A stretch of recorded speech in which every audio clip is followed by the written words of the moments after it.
dilaksanakan oleh suatu komisi pemilihan umum. Mungkin peran dan tugasnya juga yang dipertanyakan dalam ini, apakah perannya akan lebih besar atau dikurangi. Itu akan diatur lebih lanjut dalam baik itu dalam peraturan KPU maupun di peraturan pemerintah nantinya dalam hal pelaksanaan tugas dari penyelenggara pemilu ini ya. Baik. Oke, ke Pak Kurniawan. Pak Kurniawan, mungkin kira-kira apalagi nih yang akan dilakukan oleh Kesbangpol mengingat pemilu terutama pemilihan presiden dan kepala daerah ini akan dipilih oleh anggota dewan. Jadi seperti apa tanggapan Bapak untuk hal yang seperti itu tadi, pemilu yang akan langsung dipilih oleh anggota dewan ini? Ya, makasih Mang Bidin. Sebagaimana kita ketahui bahwa pada awalnya memang penyelenggaraan pemilu itu artinya pemilu kada, gubernur, bupati, wali kota itu pemilihannya diselenggarakan oleh DPRD.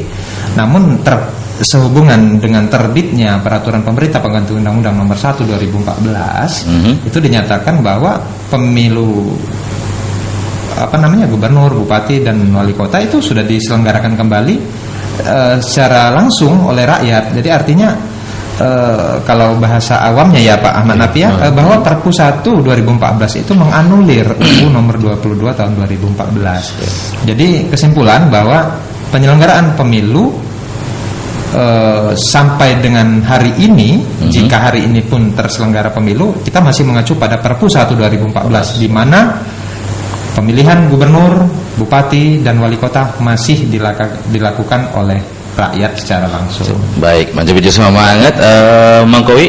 Oke, kalau kayak itu Manca Bijil semangat. Oke, langsung masih. Kirain sudah ini. Mang Bidin lihat jam, kirain nak masuk iklan, ternyata belum. Lagi Mang Bidin karena XP lagi ini. Ya, Manca Bijil semangat. Sekali lagi Mang Bidin undang Manca Bijil semangat di 186943 untuk yang nak telepon silakan Manca Bijil semangat atau lewat BB tadi. Thank you dulu, terima kasih untuknya bicara apa tadi itu. Lupa Mang Bidin. Oke, tentang pelanggaran-pelanggaran yang terjadi. Ada yang ngomong nih, Pak. Mungkin ke Pak Ahmad ya, katanya ada ketidakadilan yang dilakukan oleh KPU katanya dalam bentuk mungkin manipulasi perhitungan suara atau rekapitulasi perhitungan yang tidak valid. Nah, hal seperti ini hal yang seperti apa yang bisa disampaikan, maksudnya bukan bentuk counter attack maksud saya, mungkin untuk hal dikatakan manipulasi seperti apa yang dikatakan ini Pak? Kalau memang ada manipulasi berarti nggak valid dong gitu. Iya, mungkin yang dipermasalahkan pada waktu rekapitulasi, rekapitulasi ya. Jadi data dari hasil pemilu yang diperoleh oleh saksi misalnya berbeda dengan yang disahkan oleh KPU. Mungkin ini berkaitan dengan transparansinya juga. Yeah. Jadi dalam hal ini kita tetap pemilu 2014 kemarin tetap melaksanakan rekapitulasi secara berjenjang ya, mulai dari tingkat KPPS sampai ke KPU kabupaten, panitia PPK, kemudian KPU kabupaten, KPU provinsi sampai ke KPU RI. Jadi manfaat dari rekapitulasi yang dilaksanakan secara jenjang ini, kita dapat mengevaluasi apa yang sudah dilaksanakan oleh rekapitulasi yang dilaksanakan oleh jajaran KPU yang ada di bawahnya. Misalnya pada saat rekapitulasi di tingkat PPK ya, tentu ada keberatan dari saksi yang tidak dijalankan, yang tidak diselesaikan oleh PPK. Katanya ada keterbatasan juga dari saksi-saksi yang ada, itu benar nggak Pak? Ya, dalam hal ini peraturan tetap kita pegang pada saat itu ya, saksi tetap satu dari parpol pada saat rekapitulasi itu, dan keberatan yang dilaksanakan itu kita sediakan POM khusus dalam hal ini. Jadi pembahasannya bisa diselesaikan pada saat rekapitulasi di tingkat PPK. Apabila tidak selesaikan bisa menyatakan keberatan di tingkat kabupaten, misalnya di KPU kabupaten pada saat rekapitulasi dilaksanakan di kabupaten, kemudian itu juga tidak diselesaikan bisa menjenjang, bisa di KPU provinsi, keberatan itu bisa dilaksanakan. Jadi tentu dalam hal ini penyelenggara prosesnya itu tidak bisa berlangsung sendiri ya, ada panitia pengawas dalam hal ini, apakah sudah terjadi pelanggaran atau tidak itu akan diproses. Kemudian dari Bawaslu atau Panwaslu sendiri tentu ada rekomendasi dalam hal proses keberatan ataupun hal-hal yang disanggah oleh saksi-saksi tersebut. Baik. Jadi ini sudah berlangsung dan banyak sekali memang permasalahan di level bawah ya dalam hal ini. Kita juga perlu perbaikan sistem dalam hal ini, sistem rekapitulasi juga, bagaimana agar rekapitulasi ini bisa berlangsung dengan cepat dalam hal ini, tapi mempunyai akurasi yang kuat yang bisa dipertanggungjawabkan juga nantinya. Jadi berkaitan juga nggak dengan kelengkapan instrumen untuk mengontrol akuntabilitas dari BPK, KPU, kabupaten kota itu juga berkaitan dengan hal itu, Pak ya? Iya, berkaitan. Jadi sinergisitasnya itu bisa dilaksanakan melalui panitia. Kalau kelengkapannya memang sekarang kurang atau gimana, Pak, untuk instrumen itu? Untuk instrumen itu ya kita tetap menggunakan proses rekapitulasi secara manual ya, yaitu dilaksanakan, kemudian autentisitas dari data itu tetap ada itu. Jadi inilah yang sering diangkat apabila adanya partai atau calon legislatif yang mempermasalahkan itu sampai ke tingkat Mahkamah Konstitusi. Jadi data-data yang autentik itulah yang akan diangkat dan akan dipertanggungjawabkan pada saat sidang misalnya di Mahkamah Konstitusi dalam hal ini.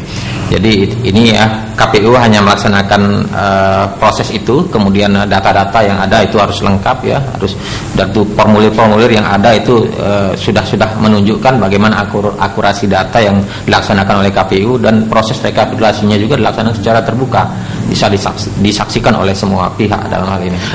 Di sini juga katanya kekurangan KPUD yang besar itu menentukan pasangan calon. Nah, di sini banyak terjadi keberatan, ada mungkin dikatakan keberpihakan gitu. Ya. Nah, hal seperti ini karena kewenangan yang besar tersebut menjadi kendala nggak nih, Pak? Atau mungkin banyak protes yang terjadi?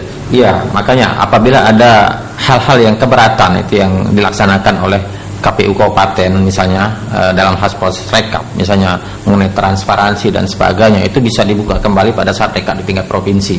Jadi ada semacam rekomendasi untuk membuka kembali kota misalnya, itu sudah kita laksanakan pada saat pemilu legislatif kemarin. Apabila keberatan, sehingga proses transparansi yang kita bangun itu dapat menjadikan data-data itu semakin valid dan tidak ada yang ditutupi dalam hal ini. Jadi penyelenggara pemilu sudah bekerja di rumah kaca, saya istilahkan. Saking transparansinya dan bisa laksanakan. Tapi memang waktu atau tahapan-tahapan lah yang kadang-kadang membatasi itu, karena kita tahapan itu harus juga kita laksanakan, seperti tahapan pemungutan suara, kemudian rekapitulasi, itu berjenjang dan memiliki waktu yang sudah ditentukan dalam peraturan KPU gitu. Baik, Manci Biji Semangat, sebenarnya waktunya sangat kurang ya, tapi Manci Biji Semangat Mang Bidin bakal balik lagi untuk kesimpulan kaget di akhir. Manci Biji Semangat dari Kesbangpol, juga dari KPU. Manci Biji tetap beringu di Siko-Sikonya Radio Palembang ya.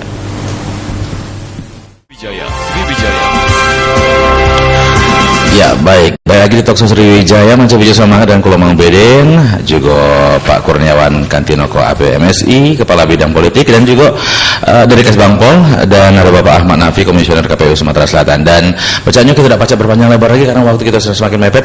Bapak-bapak ini juga banyak tugas mungkin yang harus dilakukan, dan Mang Bidin pengen juga minta kesimpulan mungkin dari Pak Kurniawan dulu ya. Apa yang bisa disampaikan untuk Manca Bija Semangat pendengar Sriwijaya Radio? Ya, terima kasih Mang Bidin. Ya. Pada prinsipnya sesuai dengan ketentuan bahwa pemerintah Provinsi Sumatera Selatan melalui Badan Kesbangpol memiliki kewajiban untuk memberikan bantuan dan fasilitas kepada penyelenggara pemilu, baik itu KPU maupun Bawaslu dalam penyelenggaraan pemilu sesuai dengan ketentuan perundang-undangan. Alhamdulillah syukur selama ini hubungan komunikasi, koordinasi serta kerjasama antara pemerintah Provinsi Sumatera Selatan dengan jajaran penyelenggara pemilu sudah berlangsung baik, sehingga penyelenggaraan pemilu dan pemilu kada yang berlangsung di Sumatera Selatan berlangsung dengan tertib ya Pak Amanapi. Alhamdulillah. Kemudian keterkaitannya dengan salah satu tugas pokok dan fungsi Kesbangpol juga, maka pada kesempatan ini sekarang sudah akhir tahun ya Mang Bidin, sebentar lagi tahun baruan. Jelang tahun baruan kita nih dapat anugerah nih Provinsi Sumatera Selatan beberapa hari yang lalu, beberapa hari yang akan datang tanggal 3 sampai dengan tanggal 6 Desember 2014. Kita sebagai tuan rumah bagi insan persinetronan dan perfilman. Tanggal 5 nanti ada pemilihan Piala Vidya untuk insan sinetron, kemudian tanggal 6-nya ada Piala Citra untuk insan perfilman ya di Area Duta dan di PSCC. Kemudian alhamdulillah lagi Provinsi Sumatera Selatan juga kembali dipercaya sebagai maaf, bukan kembali dipercaya sebagai tuan rumah bagi pesta olahraga pesta olahraga mahasiswa negara-negara Asia Tenggara. Baik. Tanggal 10 hingga tanggal 19 Desember yang meliputi 20 cabang olahraga. Artinya kalau Mang Bidin sering lewat di ke arah Polda itu ada flyover, ada banner, ada baliho besar, di situ tertulis aku bangga sebagai warga Sumsel. Alhamdulillah pada kesempatan ini kami mengimbau kepada baik saya pribadi, kepada Mang Bidin, kepada segenap pendengar Radio Sriwijaya FM, mari kita senantiasa ciptakan situasi dan kondisi wilayah yang kondusif, sehingga kita dapat terus maju dan berkembang, memiliki daya saing sebagaimana visi dan misi dari pemerintah Provinsi Sumatera Selatan. Mungkin itu. Baik, terima kasih Pak Kurniawan. Dari Pak Ahmad, silakan Pak Ahmad. Terima kasih Mang Bidin. Ngomong-ngomong Pak, saya lewat terus kok Pak di situ Pak. Saya balik di Demang Lebar Daun. Ya, silakan Pak Ahmad. Ya, terima kasih Mang Bidin. Saya juga mengharapkan agar pelaksanaan pemilu legislatif yang sudah berjalan kemarin itu sudah terlaksana dengan baik ya. Kita harapkan juga hal ini tetap kita jaga, situasi ini, stabilitas politik di Sumatera Selatan ini tetap kondusif dalam pelaksanaan pemilu yang akan datang ya. Itu tetap kita harapkan, jadi stabilitas politik juga tetap kondusif dalam hal ini. Kemudian ini juga dukungan dari semua pihak dalam proses penyelenggaraan pemilu ini cukup juga menjadi perhatian kita semua ya, karena pemilu ini adalah pemilu masalah bangsa, masalah kita bernegara, masalah kita bagaimana kita berdemokrasi. Jadi pelaksanaannya juga tidak akan berjalan lancar tanpa dukungan dari semua pihak.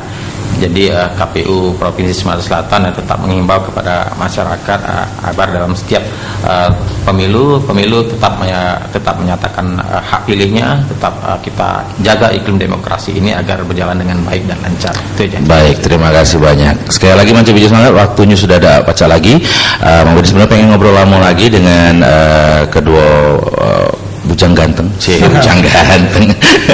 Ya mudah-mudahan sebagai daerah ekonomi, fungsi pemerintahan, fungsi-fungsinya pasti dilakukan atau dijalankan dengan baik, Mang Bidin semangat ya. Dan apa yang disampaikan oleh bapak-bapak ini hari ini bermanfaat bagi Mang Bidin semangat. Kalau untuk pendengar Sriwijaya Radio, dan Mang Bidin tidak baca panjang lebar lagi, tidak usah berikut kiri kanan, laju base 94,3 Sriwijaya Radio, siko-sikonya Radio Pelembang, jaringan media etnik Indonesia. Sekali lagi terima kasih Pak Ahmad, Pak Kurniawan. Assalamualaikum warahmatullahi wabarakatuh.